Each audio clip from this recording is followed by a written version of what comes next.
Bill Baruch joins us, president of Blue Line Futures. Bill, I don't know how to phrase today because we're up off the lows. Bonds have calmed down, but we had quite a fade from the early rally. What do you make of it? With bonds off the early rally, or equities off the early rally? I mean, for stocks. Let's start with stocks. Okay. Stocks breaking below yesterday's low. I think that was really the tell that we're going to stay suppressed. There's a range that we put out in our research each morning. That really, that point of balance on the day, this is obviously when the market was a bit higher, was 40.24 to 40.31. I think we would need to regain that. I mean, and really, this market is to sell the rally, even just in the near term as a swing trader, until it can get out and close above there. We put out a note Sunday night too that we are actually taking a bearish approach until this market could close back above 40.65. That proved to be a pivotal area, and I think we need to get above there even to start repairing any of the damage. But here's the thing to really think about is, we had non-farm payroll on Friday. You got Labor Day over the weekend, a long weekend there, and you got big money really going on vacation. Who's going to bring meaningful buying to this market without some substantial move happening, maybe thinner volume before that? I think that we do head lower, at least favoring that right now. But the Nasdaq's finding some good support at a trend line, and the S&P is finding some really good support at the 50% retracement. But my target here really to the downside would be about 3,900, 3,920. Okay, like those specifics.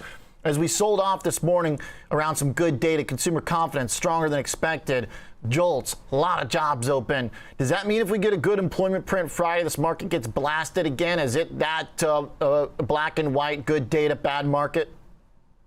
That's a good question. I don't think it's that black and white on the job growth necessarily, unless we get a really big blowout. I mean, I'm talking a big number, kind of like we had last month, but it's more about the wage growth. And if that wage growth is there and it's sticky, that's what the Fed's going to be concerned about. That's what the market immediately is going to interpret as the Fed being hawkish, and that's going to lock in a 75 basis points, in September. And really, I've always, in the past couple of weeks, thought it's less about 50 or 75, in September, but the what that 50 or 75 could mean for 150 being in total for the end of the year. And before that last jobs report for July earlier this month, it was those odds for 150 this year really weren't there. They emerged afterwards up to about 17%. Even before Powell, they were about 37%. And then to start yesterday, they're about 41%. So those are climbing. And that's what the market's looking at, as well as seeing the potential cut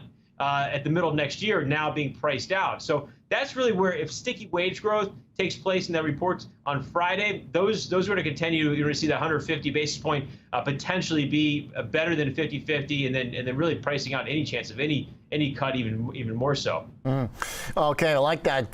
So, Bill, if there is a pretty dedicated Fed right now, a pretty motivated Fed to keep applying pressure, is this basically the playbook from the previous 8 months prior to our late summer rally? Do we sell the high growth stuff in particular?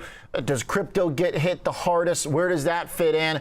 Is anything different in this regime versus what was happening when the bear market was starting in earnest earlier this year? Yeah, I may be negative right now, but I'm not really extremely negative. And we started the year off fairly bearish, and I took an approach in the middle of the year, around May through June, that in the middle of May, that there's measured downside, and there's going to be a substantial rally that does follow through the summer, and we got it.